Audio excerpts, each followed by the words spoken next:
आज हम सीरीज से पंखा का मेन वायर चेक करना बताएंगे। देखिए हमारा सीरीज लाइन है, हम इसको बारी बारी से चेक करेंगे आपस में। हमने पहले देखिए काला वायर और पीला वायर को चेक करना शुरू किया।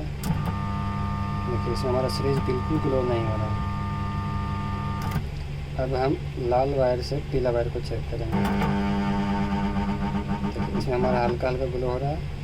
अब हम लाल वायर से काला वायर को चेक करेंगे। इससे भी हमारा हल्का हल्का ग्लो हो रहा है। इसको मतलब है कि हमारा मेन लाइन जो है वो लाल वायर है।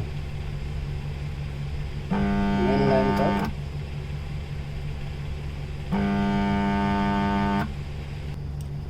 जिस वायर से हमारा सीरीज कम ग्लो होगा वो कैपेसिटर का वायर होता है।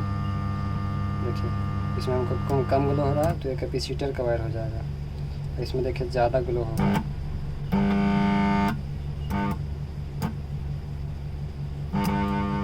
ये हमारा मेन वायर हो गया लाल वाला, और ये जो है जिसमें कम ग्लो हो रहा है दोनों वायर, ये हमारा कंडेंसर का वायर हो गया।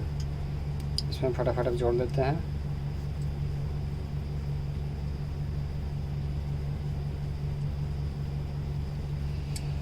इसको मेन वायर है, एक लाल का मेन वायर हो गया। इसमें देखेंगे हमारा पंखा किस वायर पे सीधा चल रहा है। देखिए इस पर उल्टा चल रहा है, इस पर देखिए सीधा चल रहा है।